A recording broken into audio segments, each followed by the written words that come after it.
programming is sponsored by Sweet Bay. Sweet Bay is a bayfront village in Panama City designed to inspire natural and relaxed living with a dash of southern charm. The Sweet Bay community features parks, walking trails to the water, a future town center, and much more.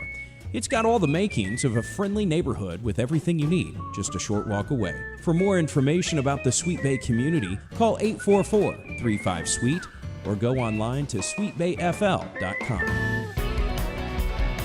This is Coach's Corner. Welcome, Commodore fans, to Coach's Corner production of Gulf Coast State College. I'm Austin Mefford here filling in for James Baxley, and we're here with men's basketball coach Jay Powell. Hey, Coach. Glad to have you on the set this morning. Definitely. Well, y'all had a busy week, 3 games. You started out on Tuesday night traveling up to Andalusia to face a team that you've kind of had struggles with over the last couple of years in LBW. Time to get some revenge. Y'all started out, got up 35-32 at the half, finished with a 63-53 win. Yeah, so we were able to go over there. It's always a challenging game. They're always smaller than us, but quicker than we are a lot of times. And oftentimes kind of a difficult game to get focused for because it's a midweek game usually. So the men did a good job. We came up there, and then, since we rode with y'all, it gets us there about 4.5, 5 hours before the game, and you're just kind of sitting on a bus or in the bleachers of a gymnasium with not much to do for a while. But the guys overcame that, and they came out. We played hard. Didn't play great, but played well enough and did some good things. We had guys get into double digits in points, and we had guys lead us with good playmaking, and we had 2 guys, one with 7, one with 6 assists. So all of that was good. And main thing is we got out of there with a win and no injuries. We got back home safely Tuesday evening late with y'all getting a win and us getting a win. So a good trip overall. Yes, Marlon Adams led the way with 15 points. Will Robinson had his usual 14 points. Quadri Smith, another 15 rebounds. A balanced scoring effort with 9 from Josh Wade and 9 more from Miles McGregor. It was pretty balanced. And then even in the second half, as y'all were up, LBW made a change, went to a zone, something different, tried to get back in the game, and y'all responded and answered and hung on for the win. Our perimeter shots, this morning we had study hall. We don't have a mid-game week this week, so we're having study hall 8 to 9 each morning, then again the normal time 2 to 3 in the afternoon. And I told the guys at the end of study hall, so we're going to work on offense a lot this week in our preparation for the Florida JUCO shootout. We're going to work on taking care of the ball as we attack with the dribble, making better passes to where men are catching the ball in their pocket. That should help our shooting percentage some instead of catching it high or low or to a side or down at their feet. So we'll work on taking the bumps and staying strong. We'll work on putting the pass where it needs to be. Then, of course, we'll work on catching, releasing, and putting the ball in the hoop. So even when they went zone, and that's happened several times this year, we've been able to find a way to get enough buckets to win the game.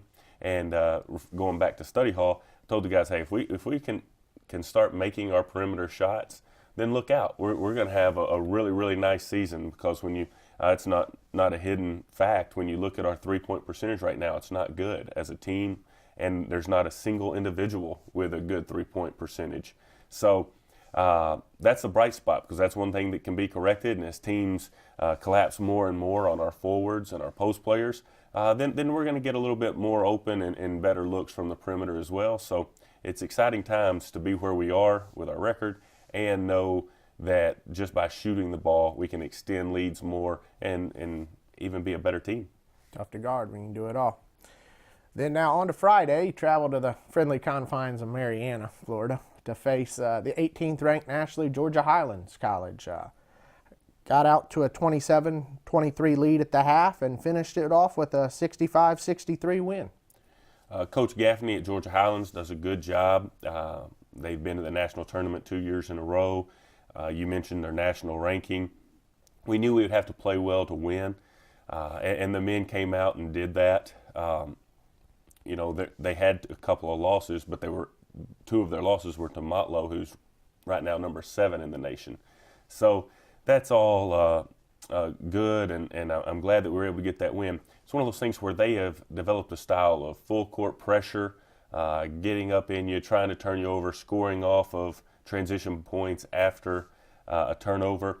And overall, the men just did a good job, especially in the first half, handling their full court pressure. And then in the second half, they changed it up on us, and they kind of went and trapped us and would run and jump against us in the half court. And that caused one or two miscues by us. But overall, the men, Daniel Kiley, Ty Gibson, Miles McGregor, Josh Wade, those four guys did a nice job handling the ball and just getting it to where it needed to be for us to win the ball game.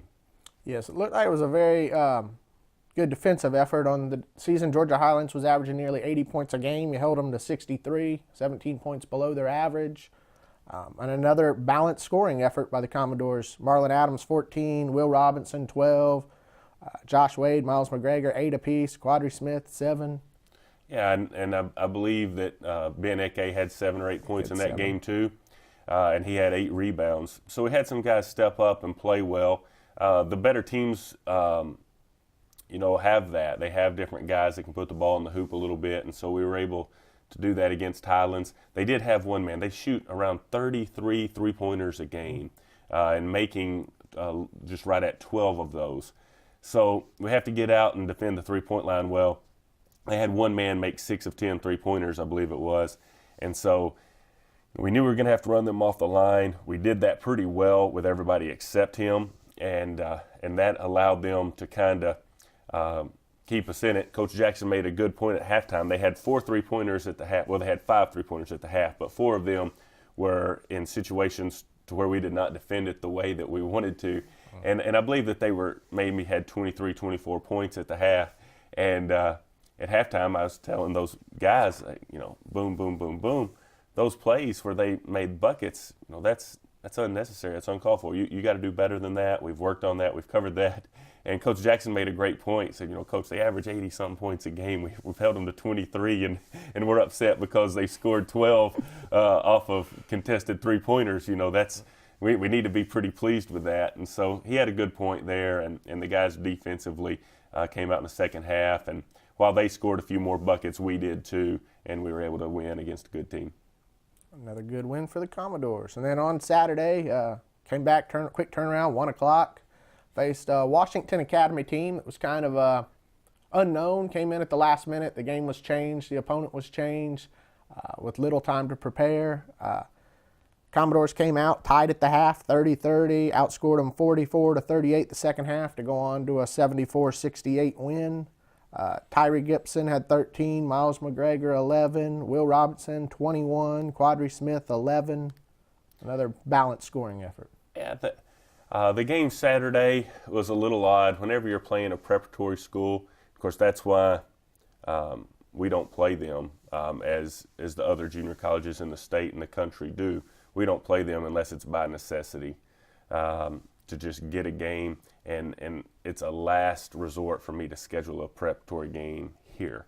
But sometimes you have to do what you have to do, and Lawson State out of Birmingham pulled out of the Classic. Coach Powell let me know as soon as he knew, and so he was able to find another opponent for us on Saturday, which was great. That was good work on Coach Campbell's part. They had a couple of guards that have already signed Division I, one to the University of Wyoming and one to University of South Dakota. So they had a couple of perimeter players, number 0 and number 1, that were good players. That was the first key to victory. If we can stop number 0 and number 1, then we can win the game. The men did that overall. Both of those two guys were very limited in what they were able to do. Another guy stepped up and scored some points for them. But overall, I'm glad we got out of there with a win, no injuries, quick turnaround as you mentioned. But emotions in the game weren't as good as what they had been. We were flat. Chipola had played them the night before, so we had watched them. We knew that we had more talent. We knew that we had more organization, and so the guys didn't emotionally get up ready for the game the way that they had the other 11 for the season. So I look at that two ways. One is that, okay, what if we're in a situation like that again, what can I do in order to get the team ready to play? That's the first thing. The other thing, though, it's a bright spot. If you've played 12 games and you've only had one time that your guys have come out I'm not saying played well, I'm just saying have come out without emotion and without a lot of go-getter attitude, then that's pretty good in 2017 and the upcoming year 2018, because that's something that people are complaining more and more about young people. Well, where's their passion? Where's their desire to get after it and work hard on a daily basis? So when you've played 12 games and you've only had one time where the guys didn't come out like you wanted them to with emotional focus, then that's pretty good. So we took that, we got home safely Saturday, and now we're getting ready for a big weekend coming up. Yeah, 3-0 week bumps the Commodores up to 11-1 on the season, with maybe the toughest test of the season coming up next on Saturday at Central Florida in Ocala, ranked 6th in the state. 9-1, playing well. They just beat Chipola last week. That's right. I don't know that they're better than San Jack, but they'll be just as difficult or more difficult to defeat because we're playing at their place on a Saturday night, an 8 p.m. game, and they have a good-sized community there that supports their teams of all their sports, and so it'll be a great crowd and a great atmosphere, a great experience for our guys to go in there and play on Saturday night. And I think the men are looking forward to that. We're glad that we have a week to not necessarily prepare for Central Florida, but just to get better overall. We have a week to get better, and we need that, and we want that. So looking forward to it. Then we play a very good Hillsboro team that took Tallahassee to overtime once this year. We play them on Sunday, and then we'll practice a little bit, get back, practice a little bit Monday, and go to Enterprise State Tuesday to finish out the fall semester. Yes, very good. Tough weekend, Florida shootout, get to see some other teams and play in a tough environment. Now through 12 games, you kind of had enough time to develop roles. Everyone's got their role to what they understand what they need. And it's kind of showed that, Will Robinson's 9th in the state in scoring, averaging 17 points. The scoring's been balanced, but he's kind of been leading the way. You have Quadry Smith, who's 6th in the state in rebounding, 1st in defensive rebounding, and Tyree Gibson 6th in the state in assists. So everybody's kind of falling into their roles for the season. Is that? I think that's through this part of the season, that's very accurate. I mean, the numbers don't lie at the end of the day. I do think that as we go a little bit deeper into the season, we'll be able to play Ben Eke more and more, because the teams they'll be playing 2 or even 3 more post or large or big forward type players. And so that'll get him more minutes. It'll allow us to play Quadre and Ben at the same time. It'll also allow us to play Marlon Adams and Will Robinson at the same time some. So those roles and some of those numbers will change a little bit. But Ty Gibson, is right at 2-1 with his assist to turnover ratio. Daniel Kiley is at 3-1 with his assist to turnover ratio. All of those things are good things. If you can get a point guard and your backup point guard, or however we end up playing those guys, Daniel Kiley with 3.9 assists per game and 1.3 turnovers per game after 12 games. That's pretty solid, especially for an incoming freshman. Ty Gibson has had several games with 6 or 7 assists. So want to share the ball, and we like the fact that overall turnovers per game, I think we're averaging 11.5 per game, and that's ideal. In order to be a successful group, a successful team, then you need it to be at 14 or less per game, and we're there right now with our turnovers. So like we mentioned, the glaring thing is our perimeter shooting.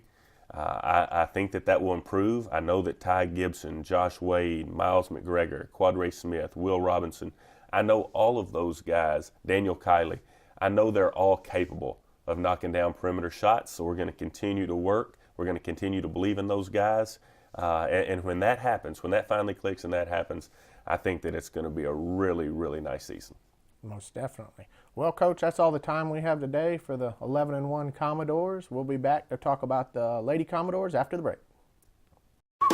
Programming is sponsored by Sweet Bay. Sweet Bay is a bayfront village in Panama City designed to inspire natural and relaxed living with a dash of southern charm. The Sweet Bay community features parks, walking trails to the water, a future town center, and much more. It's got all the makings of a friendly neighborhood with everything you need, just a short walk away. For more information about the Sweet Bay community, call 844-35-SWEET or go online to sweetbayfl.com.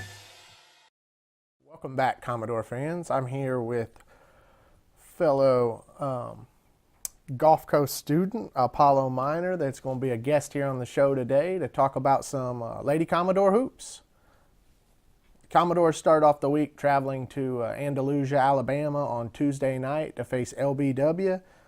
Commodores jumped out to an early 24-5 lead after the first quarter, led by Kiana Jeter, who got a hot hand, so to speak, and had 12 points right out of the gate to lead the Commodores to an early lead. Got up 50-11 at the half and went on to finish with an 84-29 win. Commodores were led by Shayla Bennett with 20 points. Kiana Jeter had 17, all in the first half. And Jalea Dunlap added 10, and freshman Dominique Banks added 12 to lead the Commodores for 84 points. On the night, the Commodores hit 14 three-pointers, pulled ahead early, was able to give us a chance to work on some stuff that we don't normally get to work on with such a big lead. We're able to play some different lineups. A lot of the freshmen got extended minutes. Dominique Banks, 16 minutes, 12 points. Keyshawn Johnson, 19 minutes, 7 points. Nakia Kinsey, 22 minutes, 8 points. Janisha Green, 20 minutes, 5 points, 10 rebounds. It was a chance for these young Commodores to have a chance to get extra minutes that they don't normally get and to put people in positions where they don't always play and to work on some things that we worked on in practice but haven't had a chance to focus on in a game yet to this point. And it was successful. I mean, it was 84-29, got through the day, no injuries, got a win, got home safe. The men followed us, got a win. Good day for the Commodores. Nice. Especially with the freshmen coming in and contributing. Yeah, it's always nice to have a chance to get them some minutes. You know, some of them don't get as many minutes as they'd like early on in these close games. You know, the experienced sophomores know what's going on. They get more minutes. But in games like this, it's important for the freshmen. It gives them a chance to develop and play against other people other than, you know, the girls every day in practice. Getting used to the college speed. Most definitely. And then on Friday, got up early, 7:30 in the morning, got on the bus, headed to Jacksonville to face a solid Broward College team. Been to the state tournament the last couple of years. It was a long day with the game not starting till 6, leaving here at 7:30, getting on the bus, riding to Jacksonville, checking in a hotel, getting some food. There was little downtime by the time we got to the gym and got ready to play. It was a unique day for the girls, but got off to a slow start. Broward was up 25-15 on us at the first quarter, down 10, something we hadn't experienced all year. Gave the girls a little chance to fight through some adversity and the feeling of being down. And then after that point, went on a 70-33 run for the remainder of the game and ended up pulling out an 85-58 win over a solid Broward team. And on that day, we've talked all year about our big three. You know, we got Shayla Bennett, Kiana Jeter, and Jalea Dunlap that are just as good as any three people in the country. And they led the way in scoring, together scoring 78 of our 85 points. Shayla Bennett had the hot hand that night with 35, hit 6 threes. Kiana Jeter, 24. And Jalea Dunlap, 19 points, 9 rebounds. I got a little bit on the bench, got 7 points, but it was the big three. And we talked about that. There's going to be a point when they need to score and they need to carry us through games to get wins. And tonight was one of the examples on Friday that they just carried the way and scored 78 points. That's kind of big for Dunlap as being a freshman, coming in and contributing like that, especially in a hard, tough fought game, being tested in the mid part of the beginning of the season. I think that was a good little run for the girls. Yeah, these three have all been successful and carried us. And it was a chance being down 10 early where we needed someone to pick up the scoring and pick us up. And the defense changed at that point too, having given up 25 points in the first quarter and not giving up, 33 the rest of the game. But offensively, those three carried the load, and they're going to need to do that come conference time and come in big ball games when they have to score and use their experience. And when they're hot, we got to get them the ball, and they got to keep scoring like Shayla did that night. Feed the posts. Yep. So then we got up the next morning on Saturday and had a quick turnaround to a 1 o'clock game versus Palm Beach State. Another slow start for the Commodores, up 19-18 after the first quarter. Jumped out in the second quarter up 39-25, which was a little bit better. Played defense the second quarter. Defense first quarter struggled a little bit. But then the scoring was very balanced as we went on to a 71-40 win. Jalea Dunlap had 12 points again. Kiana Jeter led the way with 14 points, 10 rebounds. Janisha Green added 10 points. Dominique Banks 12. Alexis Dye 10. So it was a very balanced scoring effort. 5 Lady Commodores in double figures.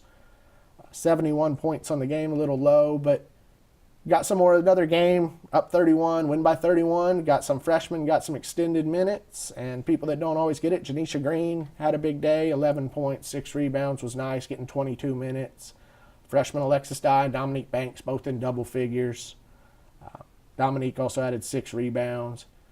So another successful day to get some freshmen some minutes and opportunities to go in and play. Now, Dominique is one freshman that's been coming on kind of strong for the Lady Commodores this season. Hope she can keep it up and dominate the post right along with Dunlap. Dominique being, 6'4", 6'5", she's had a chance at this point in the season to be bigger than the people she's playing against. And she's made the most of that, having some double-figure games. It was Palm Beach, and she's rebounded well.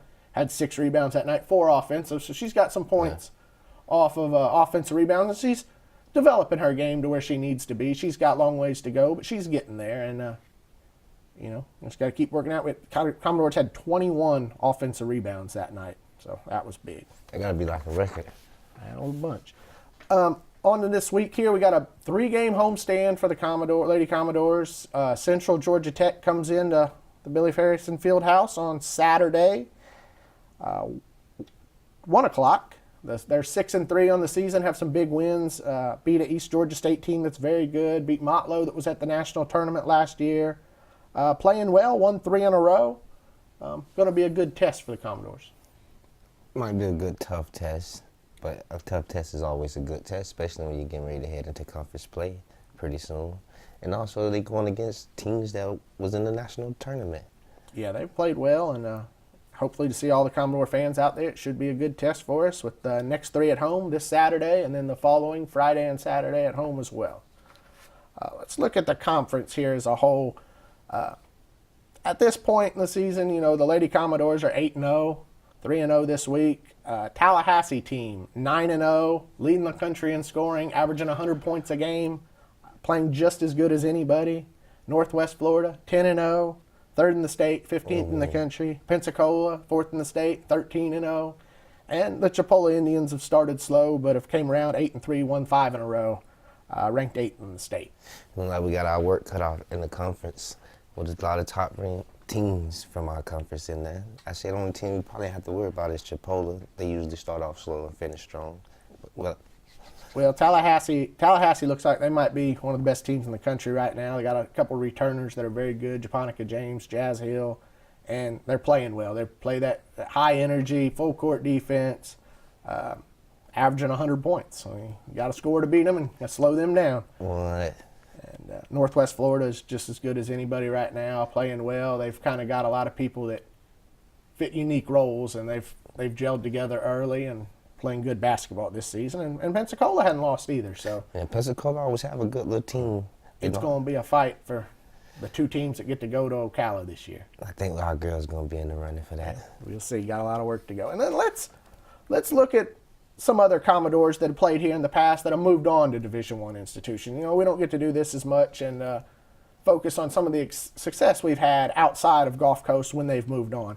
So first of all, you know what's going on. You've had a sister that's played here and has played with these girls, won 2 championships. Yes. Adrienne Goudreau is playing at the University of Texas. They're currently ranked number 2 in the country, 7-0. She's playing good ball too, her and her sister. Shout out to her twin sister. Yes, Adrienne and her twin sister, both at Texas. She started all 7 games, averaging a little over 7 points a game, 6 rebounds. Had a great start. They're the second one of the top teams in the country at this point. Gulf Coast alumni doing what they do best. Then we have Christina King, former National Player of the Year, so number 11, West Virginia. They're 7-0 as well. Chris has started all 7 games, averaging a little over 12 points, 8 rebounds a game. Scored in double figures in all 7 games. Last night had a big night, 14 points, 13 rebounds versus Texas A&M. Leaving off where she left off from Gulf Coast. Yeah, absolutely. She's kind of fell in that mold at West Virginia, feeling comfortable again like she was here, and running the floor, scoring points, rebounding, playing a little more of that mold where she was National Player of the Year and fitting that. And they're off to a great start, probably be in the top 10 the next poll. Just beat a number 18 team in the country, hadn't lost, and representing Gulf Coast well. We have Taylor Emery, who's went on to Virginia Tech. They're 7-2, good start to the season. Another National Player of the Year here at Gulf Coast. She's started all 9 games, scoring a little over 14 points a game with them, scored over 20 points in more than 5 contests. Sharpshooter. She has a knack for scoring and done a very good job for Virginia Tech. They beat an Auburn team. Taylor scored over 20 that night, helped them win. One of their 2 losses was a unique matchup because they played West Virginia last week, and it was the last 2 NJCAA National Players of the Year facing off against each other. They just happened to both be from Gulf Coast. And Christina King, the sophomore, was able to prevail with West Virginia over Virginia Tech. But it was nice to be able to see 2 of our girls playing each other again on national stage. And then Bree Williams, a name people hadn't heard much about lately, playing at Austin Peay. They're 6-1 on the season, off to a great start. She started off 7 games, averaging over 9 points a game, 5 assists a game. Last week they played a good Evansville team. She had a double-double, 10 points, 10 rebounds, or 10 points, 10 assists. She's playing well, fit in well. It was a good choice. Austin Peay's had a great year to start with, and Bree's been a big reason for their success and leading them. High motor point guard. Love to contribute. Take her shots when she need to. Same thing she did here, but she's doing that. Yep, she's continued on running the offense, passing the ball around. And then we have Raven Fox, who's at Syracuse. They're 8-0, another great start for Syracuse basketball. She's coming off the bench for them, but she's averaging 5 points a game, 4 rebounds. Had a tough time here with injuries, leading out, but she's bounced back and kind of got her knack. Had 11 points the other night versus a good Wisconsin team, and been a contributor off the bench for Syracuse early. Yes. I think she went 3 for 5 from the three-point line, but she kept shooting though. Played good defense from the little glimpse of the game that I seen. Yeah, very good shooter. And we have others. Maria Castro's at Oklahoma State. Chelsea Gibson, Shaterica O'Neal are both at Troy playing well. They had a last-second win the other night. Fatu is at Purdue. Fatu is at Purdue, yes. Amanda Pascal playing at the University of Kentucky. She's got some quality minutes off the bench, scored a few points for them. Doing the little things, rebounding, getting assists, some steals, helping Kentucky win, and they've been very successful so far in the top 25. And Kennedy Russian playing at Western Kentucky, getting some minutes off the bench, using her size, strength. But the Commodores have been successful at the next level, and that's been great to see as a coach. Them moving on, graduating from here, going on to 4-year institutions, and being successful on the court and in the classroom and graduating from those schools. But it's been a great experience to watch these Commodores play at the next level. So tune in to ESPN and see if you can catch one of our fellow Lady Commodores on TV. Most definitely. Well, Commodore fans, we're about out of time here. This wraps up today's show of Coach's Corner, and we'll be back next week. Thank you.